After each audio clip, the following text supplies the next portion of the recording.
Hello, welcome to another episode of Test, Optimize, and Scale. Excited to have Kish Vasnani here, co-CEO of Nomad Lane, here to talk about the growth of the organization, their crowdfund campaign, their success. Kish, thanks for joining us today. Hey, how's it going? Thanks for having me. Last time I saw you, Miami at conferences. How has the event world been? Is it good getting back out there? Yeah, it's nice. Some of it, I must admit, last time we saw each other, some things were a little blurry, but yeah, and it was a good time from what I remember. No, it's been nice. It's been nice to see the world opening back up. It's been nice to see a lot of people getting back out there and traveling, especially over the last 2 years. It's been tough. It's been tough all around, people at home, locked down, our business, et cetera. But I can say that we are starting to see a turn that's getting more and more positive back to where we were before pre-pandemic. 100%. And there's great things that have come along with the at-home economy and digital adoption, but nothing takes the place of that in-person interaction. So like you're saying, conferences, after parties, networking, pretty elaborate events, if I recall, in Miami too, some major DJs and appearances and brand activations. So that was a lot of fun. Something Good way you to can do business. Something you can never do, on Zoom. I think, the novelty of Zoom maybe wore off, in my own opinion, like maybe a month after or something, right? Zoom happy. I remember the first month or two when things went to lockdown, March 2020. Oh, let's do the Zoom happy hour and play this game. Like, oh, this is so cool. After like month two, I was like, all right, come on, man, this is done. I want to get back out there. And it was tough for someone like me. I feel most at home being on an airplane, since I was a young kid, since, I first got on an airplane. I'll never forget walking down the runway, et cetera, getting on my first flight. I think I was like maybe 8 or 9 years old. We were going to India for the summer. That was amazing. I have that feeling. I remember that feeling every time I get on an airplane. And it's where I feel most at home, really. So it was tough for me last 2 years, but as you can see, I feel like I'm coming back to life. Yeah, same way. And I remember as a kid getting the little airplane wings from the pilot when I'd hop on the plane. Can't say I've been in the air throughout my entire life to say I feel at home there, but over 30, 40 flights a year, even through 2021. So I same way, hop into the next location, feels good again. Looking forward to doing more international conferences this year as well, as I was doing a couple years back. So I share that sentiment. And going back to you as a child on the airplanes, thought we could begin with your story, familiarize the audience a bit with your background. Yeah, sure. Absolutely. So, as mentioned, my name is Kish Vasnani. I was born in India, in a place called Jaipur, India, which is just south of the capital, Delhi. And, through, family situations, et cetera, my family had moved to Africa. So I spent a little bit of time in Africa, in particular, West Africa, in a country called Liberia. And then in the mid 80s, things didn't look so well there. And so my grandfather had been there for like 50, 60 years.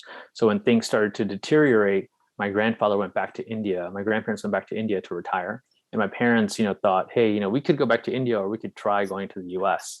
So, since I was like 6 months old, that's when my parents first took me on an airplane. I obviously don't remember that experience, but, we ended up in the US. I grew up in South Georgia in a town called Valdosta, which is on I-75 near the Georgia-Florida border. I remember being one of the first Indian kids, in the town, at the school, et cetera. My dad had a retail clothing store, so and growing up, I thought everyone's parents had retail clothing stores. And I thought everyone wakes up on Saturday morning and goes to work for their parents. That's just what I thought. And so, fast forward a little bit, I grew up there. In middle school, we moved to Atlanta. And so middle school, high school, college is where I was in Atlanta. And, growing up, my parents, I don't know if you remember this or not. I don't know if I'm dating you or maybe I'm dating myself. But back then, my parents used to be in touch with like their Indian, with our Indian relatives, cousins, aunts, uncles, et cetera. We'd have to buy calling cards, right, to call India, things like that. So, and then eventually we got a chance to go visit. And so, when I took my first flight that I remember, I just remember being the coolest thing ever, that, hey, I've got family on this other world. Going there and seeing how things worked. And since then, it's always sparked my interest in travel. Fast forward, when I was in college, I actually quit school for a year. I moved to Spain. I had an internship at the US Embassy in Spain, and my job was to follow the ambassador around. So that was really cool. I did a study abroad, came back to school, majored in Spanish, graduated, and somehow finagled my way to move to New York. And I helped a friend of a friend start a software company. And I used to run sales and business development for the software company. We eventually got acquired by Thomson Reuters. And so for the first, 7, 8 years, I was in the, software sales game. And so, even with that, I was basically a traveling salesman, right? We were doing enterprise deals, Fortune 500 companies, up and down the East Coast, some West Coast, et cetera. So, travel's always been in my DNA. And, once from Thomson Reuters, I ended up leaving. It got too corporate. And over those next 2, 3 years, this was right at the time I was getting married as well. I did some other startup work in software sales, went to like venture backed companies. And, basically over the course of 3 years, I got fired twice. Second time happened, like the first time happened right before my wedding. And the second time happened about a year after I got married. And by the time the second time happened, I was like, you know what? Like, why am I doing this? Like, am I happy? Not really. Do I love sales? Yeah. Do I love traveling? Yeah. But I just had a sense of emptiness. And during the same time, my wife was kind of going through the same thing. And she actually quit her job about a year earlier. So just after I got married, she quit her job. And she started dabbling in kind of, consumer goods, product, e-commerce, et cetera. Started off on Etsy and like little small Shopify sites and things like that. By the time I got fired the second time, it was about a year in. And I just it hit me really hard. It hit me really, really hard. And the second time I just took a week or two off, and I was like, I was just laid in bed. I was like, how did it end this? How can I support my wife? I had, I owned a condo in New York City at the time. How can I pay my mortgage? New York City was not cheap. And so, after that, I just made the decision. I was like, I just want to take a bet on myself. And the most natural thing to do is to start helping out my wife. And so I did what I knew how. I was like, let me just start looking at her books. I was like, you have these expenses, you have this revenue. Do you know anything? He's like, no, not really. I just kind of, I'm like, oh, well, let me, I anointed myself, as I tell people, as the CIO, the chief intern officer, when we first started. Yeah. At the time she was, she was running a different brand. She was, doing like drop shipping type things with like her own creative touch. And, kind of as it started taking off, and we noticed that the travel themed items that she had on her dropship store started taking off. And I was like, oh, I can definitely relate to this. And she can relate to this as well, because, she's also a global traveler, just like I am. And in December 2016, we were at dinner in Soho because we had hit some, milestones, decided, hey, let's go out to eat. And we started talking about like, hey, let's try to build something together. And that's when the name came to us, Nomad Lane. And so before we even knew what it was going to be about, we just knew we wanted to do something travel related. Didn't know what it was going to be. Just travel, because we both love to travel. I love being in an airplane, et cetera. So we did that. And then over the next course of like 6, 7, 8 months, year and a half, we started building out our brand. We've been bootstrapped 100% since day one. No outside investment. I sold my condo in New York City, took all the proceeds and poured into this business about 4.5 years ago. And we've been, trying to survive and, getting bigger, better, since then. And it's been a wild ride. Sounds like it. Feel like I'm there with you. So India, Africa, into Atlanta, Spain, to New York, and through the different trials and becoming an expert, then finding, hey, working for these other organizations, not really what I'm looking for. My wife's in the same boat. Let me support they're in need of a chief intern officer. Maybe I could do something, and then being able to work being able to focus on something that you're both passionate about is something that few actually get a chance to do. And travel at that, where I think that's a happy place for everybody. It's like it's like eating nice food. Like, oh yeah, I love travel. Let's talk about where we can travel one day. I haven't done enough travel. So then being able to focus at needs in the marketplace there, and wanted to ask you about that. How did the product ideation take place? Yeah. So, for us, the way it really came about is, after we got married, I think I mentioned she had quit her job. There was this window of time. She had quit her job. I was starting my second job that I would have eventually gotten fired from, down the road. But there was a 5-week gap in between there. And during that 5-week gap, I had a bunch of airline miles over the years just traveling for work. We took that and we went to Europe for 5 weeks. Nice. And we just traveled around. We not like I wouldn't say backpack, but not like 5-star either. Just kind of somewhere in between, say like hostels, private room hostels. Went to Italy. We went to Czech Republic. Went to Prague, Vienna, and it was just awesome. We rented cars, everything. And I'll never forget. Like along the way, what happened was we had this GoPro that someone had given us for our wedding, and I lost it. I was like, oh my God, I had like all these nice memories on there. So we lost a lot of our honeymoon memories. I'm really sad about that, even until today. But when we were traveling also, we were using Ziploc bags and the bags are falling apart. And so that was maybe 4 or 5 months before we came up with a name that I mentioned. So when we came up with a name, that was December 2016. Yeah. But then, kind of tracing back, we took our honeymoon in August 2015. So, about a year and a half later, when we came up with a name, that memory is still fresh. And so we decided to start with small accessories that were functional and aesthetically pleasing.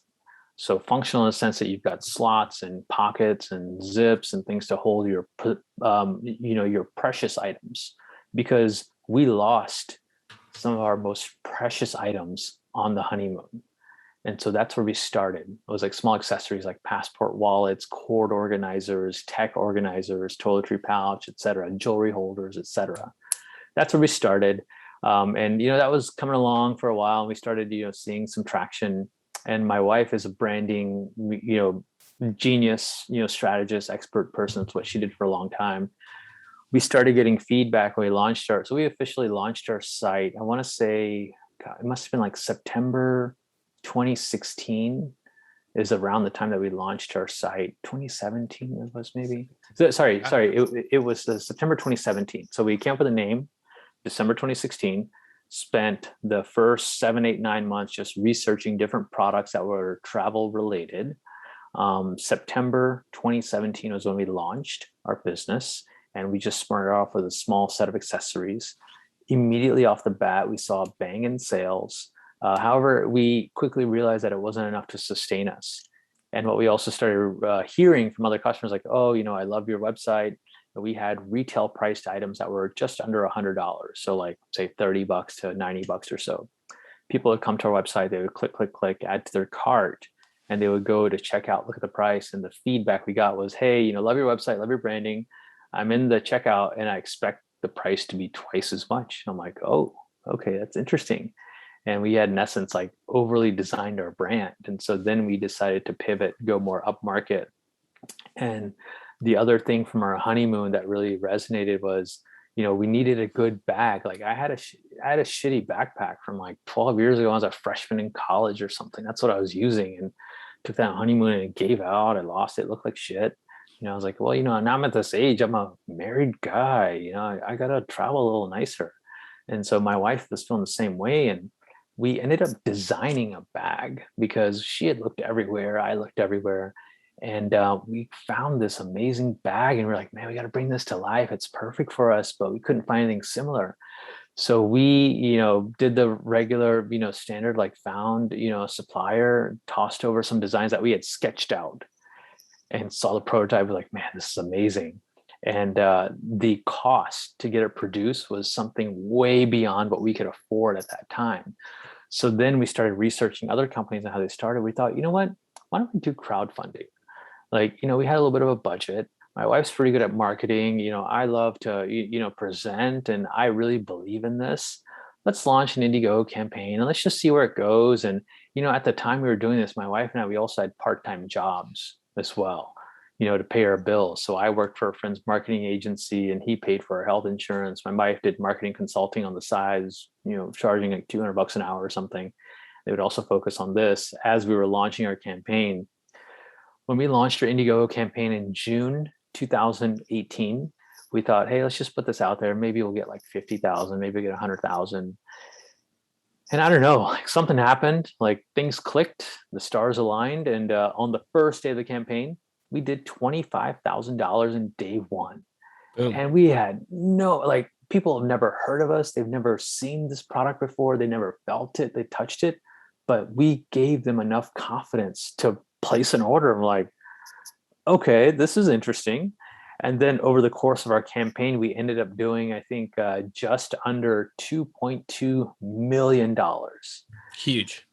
Blew our mind. And we were like in the top 1% of global crowdfunding campaigns. We got featured on Forbes, Fast Company, Newsweek. And that's when we both were like about 8-9 months later, after we launched our campaign, we were able to finally quit our full-time jobs and focus on Nomad Lane full-time. And so, yeah, so since March 2019, we've been in this business full-time, and we've, kind of continued the trajectory ever since, fully bootstrapped.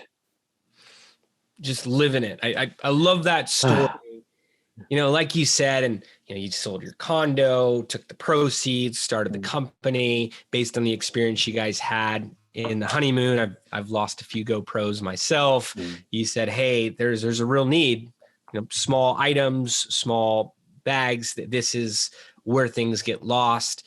Focused on that, got customer feedback with the closed loop system. And they said, hey, this is price low. It sends questions on quality even. You guys build the bag that you want, figure out a way to support the costs via crowdfunding. How did you get the first 25K, that first day one? Was that off your initial audiences? Was that just from posting on the platform? Where did those backers come from? So, man, we really wanted to make this work because, I also as a side note, at this point, as we started like feeling it, yeah, like I basically took a decision and said, you know what, for the rest of my life, and I don't know, and I'm hoping this is going to be true as long as I live. Who knows? I don't know what's going to happen tomorrow, but I just started getting to this mindset of, I'm basically unemployable at this point. So like, I got to make this work. My wife, different story. Maybe she's still liked by other people. I don't know. Me, I can't fathom having another boss again, for as long as possible. But really the thing that changed it was about 3 or 4 months before we launched our campaign. I read this article from Tim Ferriss.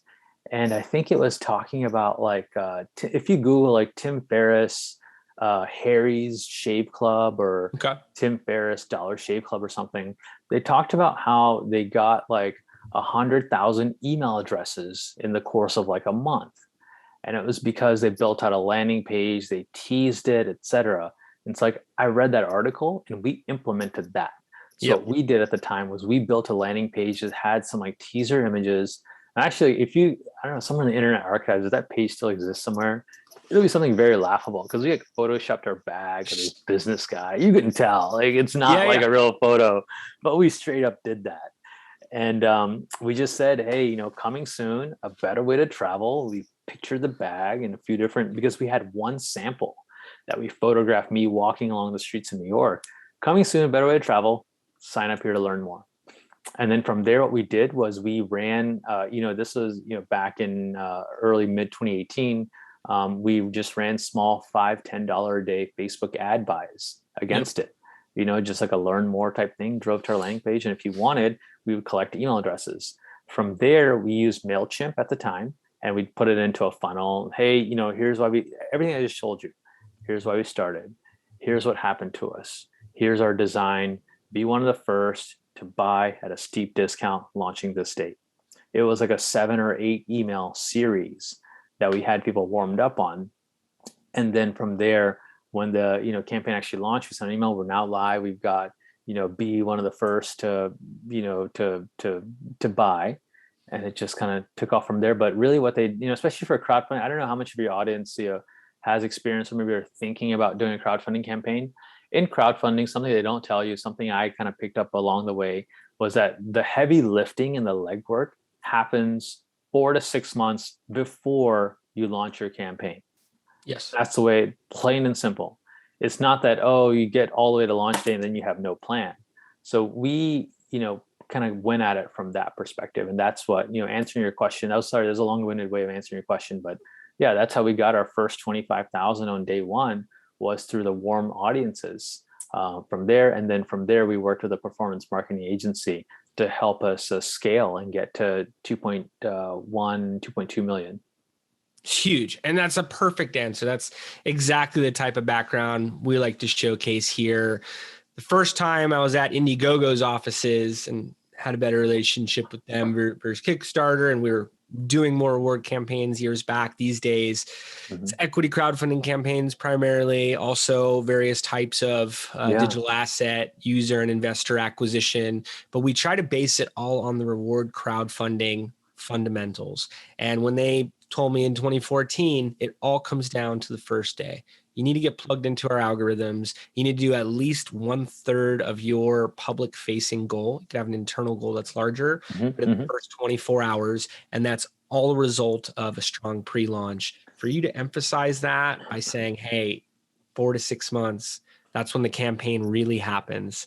It's inspiring. And there's different rules with equity crowdfunding and what you can mention when. So there's restrictions around that. But for the reward side, having a strong enough email sign up, it's great that you pulled it from Tim Ferriss, Harry's example. And that is, crowdfunding best practices there. Set up that landing page, get them excited. I love how you were transparent. This is our story. Here's how the product was development. Here's how it could impact you. And here's how you could get it at a great price. And the fact that that audience showed up, that MailChimp drip, day one, 25K, I'm sure put you in the algorithms on their platform correctly. You guys were ranking well. You brought in additional marketing support, which comes in many shapes and forms. And for you guys, it worked very well. You're continue to scale. How quick did you hit 100%? And what happened once you did? Yeah. So actually, going back to what you just said, it was about like a public facing goal and an internal goal. So, we learned, and I don't know how true this is for equity crowdfunding, but at least from an Indiegogo Kickstarter perspective, we were advised to keep the goal a little lower and just smash it, because their algorithm really works better if you're like 1,000% over. So we actually kept our goal at I think it was like 15 or 20,000 on day one. And we actually hit it on day one. Yeah. Our internal facing goal, as you call it, was really 100,000. That's what we really needed to place the minimum with the factory, but nobody knew that. We were just, oh God, at least, like I said, hoping to get 50, 100,000, because, our backup plan was just to refund people's money, right? That's the beauty, right? At least with the product crowdfunding. But yes, that's how we did that there. And I would just also emphasize, especially in equity crowdfunding as well, just make it something that's compelling. Because here you are approaching someone who's never heard of you, has money. Why would they spend it with you for your offer? Just make it compelling. And so for us, for example, what we did was we basically on day one sold a bag at our cost. We sold it at $99. $99, you get a bag, same price I pay. And then over time, we were able to raise the price and scale and actually make a little bit of money off of it as well. But it was just compelling. It was, what I call a sexy price. I want to talk about this concept of sexy price, especially when you talk about crowdfunding.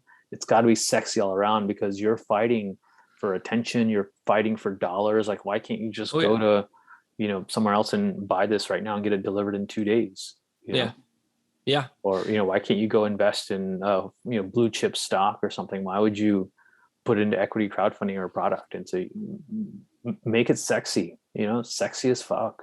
Make it sexy. That's the headline there. And it takes me back to the 4 P's of marketing, and price being this large factor of what's attracting your audiences, what's making it sexy to them. And it creates a community. It creates that movement.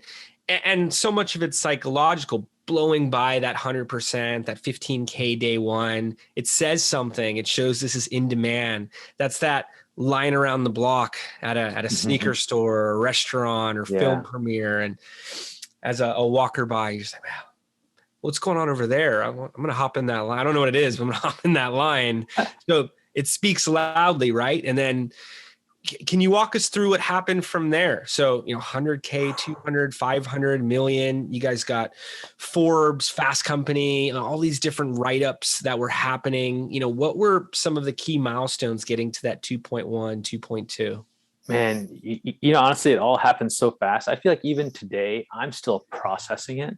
But when it was like the heat of the moment, like, by the time our initial campaign ended, we were on Indiegogo, we were like at over 1 million.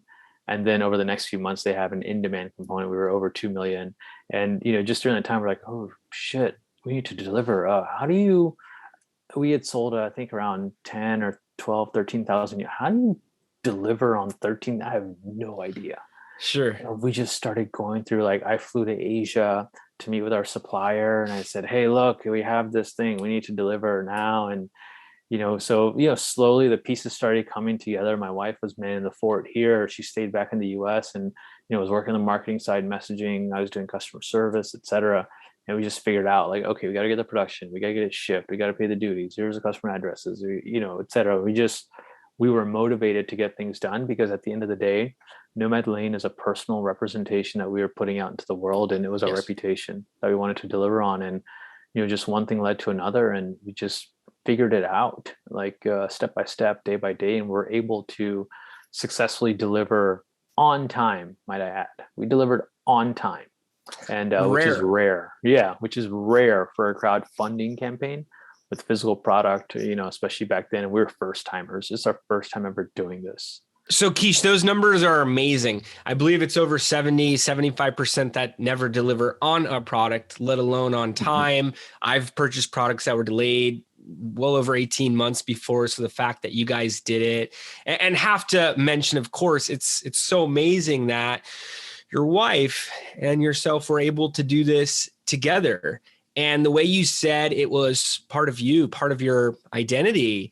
There's a saying it reminded me of, the most successful people, you can't tell whether they're working or playing. They're just always going after their vision of perfection. They're doing what they want in life. And that's difficult to achieve. So how to point that out.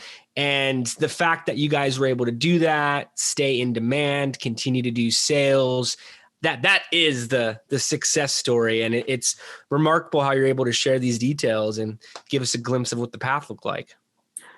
Yeah. No, looking back on it, knowing what I know now, I wonder, man, how did I figure that part out? But it just happened. And no, that's been a journey. And the other thing, and maybe this is right, maybe this is wrong, I don't know, it worked for us, but I am personally invested in Nomad Lane. Nomad Lane is an extension of my reputation.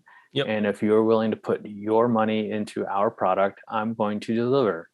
Like, we're going to deliver, and we're going to deliver a great product. And hopefully we, at least meet, if not exceed, your expectations. And that's been our driving force since day one. When we are outwardly facing, we want to meet and exceed your expectations at, a value price point. Excellent. And then what has the game been since the completion of that first Indiegogo campaign? What brings us up to speed here to 2022 and beyond? What is next for Nomad Lane? A lot of things that I've never experienced before, let alone the rest of the world had never experienced before, right? Obviously hit us, because if we go back on the timeline, by March 2019, we had fully delivered on our product. And then towards the tail end of that, we had noticed a defect that was going on in our product. And so then we spent the better part of 2019, about 4 to 6 months, fixing the defect. And so we were out of stock. We had so much demand, and we really got revved up again around September 2019, where we were off the crowdfunding platform, on our own e-commerce website. And, we just started hitting it hard. And so we had some of our best months ever. September 2019 into 2020, we were pie in the sky. Like, my wife and I, we spent New Year's 2019, 2020 in Australia, which is really nice. And we thought, man, this is going to be great. And then, we had all these ideas for, other products. And then, it kind of came to a screeching halt in March 2020. We were actually in the process of considering taking outside capital, and we're having those types of conversations. And so then March 2020 came around, and we just buckled down really tight, really hard. And, it stalled out a lot of our initiatives. And so I would say from March 2020 to about a year and a half out since then, Um, we've been sputtering. We've held tight because we don't want to go back and get full-time jobs anytime soon. We're bootstrapped and we just have been very, very lean. Also during this time, we also actually welcomed our first child as well. Our son was also born around this time. We're sitting at home, and now, I would say since around October, November 2021, we're starting to see like travel come back, and now like we're getting back into it full force, and trying to grow and expand the brand out as much as possible. And so we've got a lot of exciting things going on in the pipeline. We've obviously learned a lot, and we intend to be around 10, 15, 20, 30 years from now, and that's what we're building towards at the moment.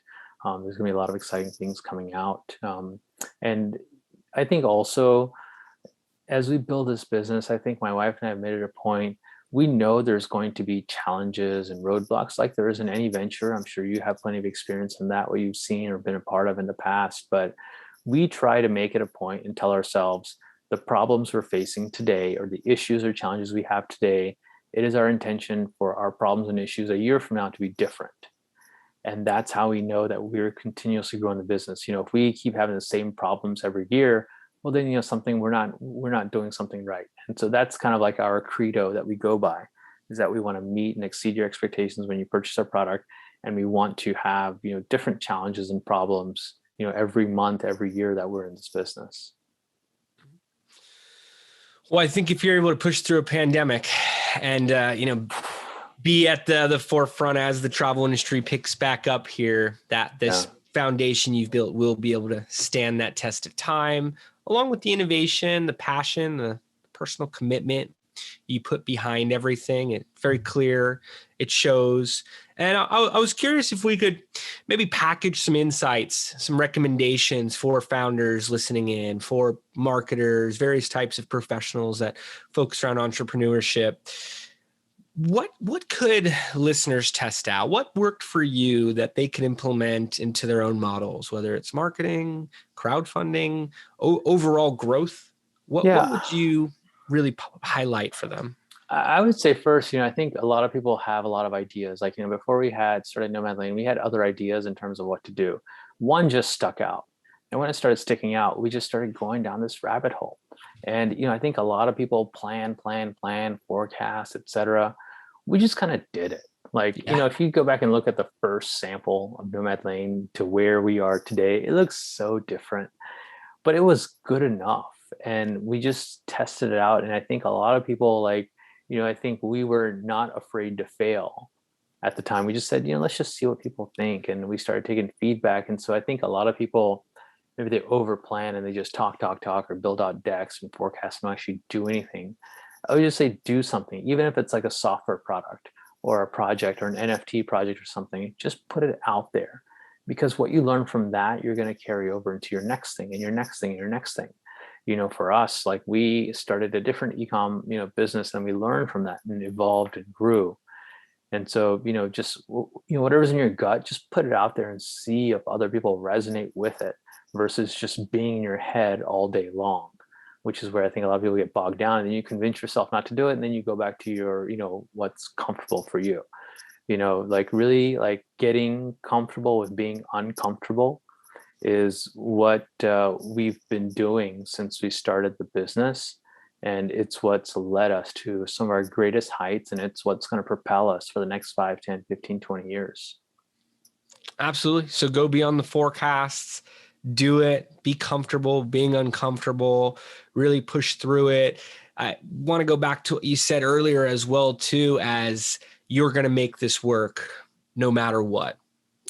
Paraphrasing that a bit, but I've seen that as a commonality in the top founders. Yeah, I mean, like I said, and I like my mind already believes this. I believe it. I am in today's society and world, I'm a very unemployable person. I'm so I have no choice but to make this work, and that's what I'm going to do. And there you go. That's my mindset. That coupled with like an abundance mindset of things and opportunities, things will go my way if I work hard enough, work smarter, and learn. and keep, reinventing and innovating myself every day, every week, every month, every year. Absolutely. Now, what different recommendations would you have for a group that's testing?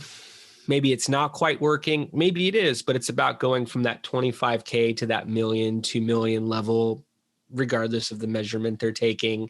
How can they optimize? How can they stay committed and make it work? What is the best way to go about optimization?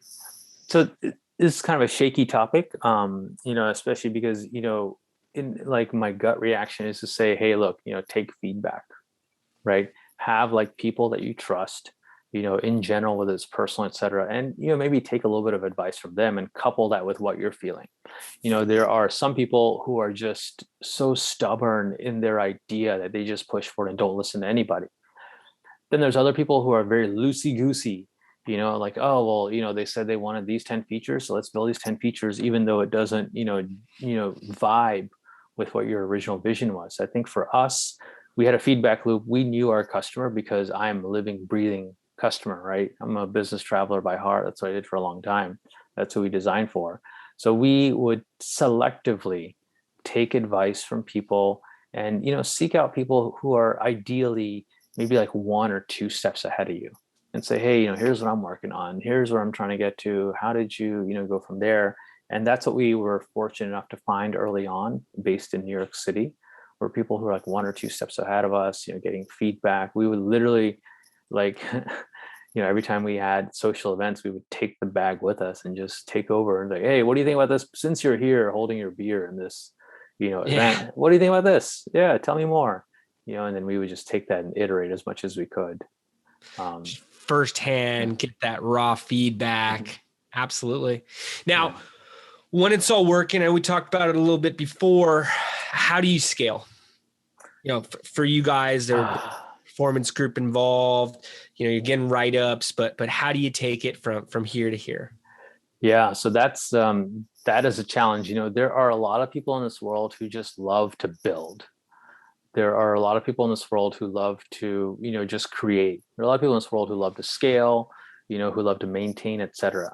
So I'm focused on seeing this all the way through. So we have a decent enough solid foundation, reviews, reputation, etc. The challenge for us now is, you're right, exactly as you mentioned, is the scale now. And so we've been bouncing around ideas, and during COVID, a lot of that came standstill because we couldn't see past it, what life was going to look like. But now we're starting to see that. And so for us, it's really about building out different cohorts of our customers. It's about expanding our offering, different price points, different lines, whether it's unisex, men, women, etc. We're really diving into there. And with a physical product business, at least, it's about, our cost of goods. It's about our cost to acquire the customer, and understanding, okay, if we're at this percentage now, in order to grow, especially when you scale, I think this is something I'm learning and I'm trying to be a part of. It's hard for me to do this mentally, but I'm getting better every day. When you want to scale, you need to lose a little bit of control. And you need to lose a little bit of control in the right places, focus on what you do in order to grow. So in the beginning, since we built this brand, we did everything: website maintenance, marketing, photography, customer service, shipping, delivery, warehousing, talking to factories, quality control, etc. Now, as we're getting bigger, what we're doing is, for key components of our business, we're bringing in people from the outside and just trusting them to manage their, cog on the wheel, so we can focus on making the wheel spin faster. And so in order to scale, I would just say you need to lose a little bit of control intentionally, give up parts of your business, because I'm personally attached to it, right? It's my own personal money, that's in this business. And so that's what I would highlight for people looking to scale. That's the first step, is going to that mindset. And then from there, seeing what works, having a group of people around you who understand your vision and can help you get to the next level. Seek that outside support, do whatever you need, even if it's humbling, to be able to get to those next points. Mm-hmm. And you guys have done it firsthand. So that this information is so valuable. It feels like a cheat code, if you will. Yeah, no, there's a lot of tears and dollars behind the cheat code. So take it from me. And that is, hold on, my camera just went out. Sorry, Vince, marking this note for the timing. And that is exactly what we have designed the show for, to be able to showcase what worked for you, be able to provide that as somewhat of a roadmap for others. And Kishore, this has been so impactful, taking notes to be able to walk through with my team and see how we could apply to our campaigns. We're always looking to better performance for clients and be able to point to different stories that founders could tap into. So going to be sharing this link around quite a bit. Are there any parting thoughts, any final notes that you want to be able to provide listeners with as we begin to wrap up here? The only thing that really comes to mind, and this is something I was guilty of in the beginning, and I'm, once again, like, look, I'm not perfect. I'm not saying that I take my own advice, but I'm just aware of what needs to be done. And I think a lot of people,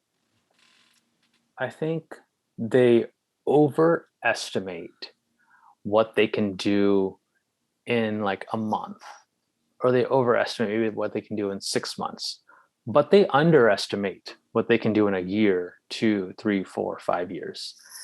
And so it's like a weird dichotomy. And you're like, when you start something, you're at war with yourself. You're in your own head because you're the only one doing it, especially if it's a new idea, something that's never been done before, or you're taking something and building a better mousetrap, et cetera, whatever it is. You've got all these demons inside your head. And so I would just say, just stick with it, chart the path. And as long as you're making, we wake up every day pushing our brand forward. Like when I go to bed at night, I just ask myself, did I do something today to push the brand forward? The answer is yes. It was a good day. Do it all over again tomorrow. Now close your eyes. Did today count? Exactly. Love it. Love it. And I've heard that analogy with the time before. I think it was a year, and underestimate in 10 years. The whole message, like you said, win that battle of that war in your head, push through it no matter what. You and your wife are living proof of that with the success of Nomad Lane. And thanks for coming in today. Really appreciate it, and being able to share these stories. If any listeners would like to get in contact with you, maybe share what they're doing, any insights, what is the best way to do so? Yeah, sure. Absolutely. So, we invite you to follow us on Instagram. It's Nomad Lane, all one word, on Instagram, or, feel free to send a DM there. That message will get to me. You can also email me directly. It's Kish, that's Kish at nomadlane.com. That email will eventually funnel itself up into me as well. But yeah, no, always on the lookout to hear about other projects, ideas, people in the space, et cetera. And always looking to help as much as I can.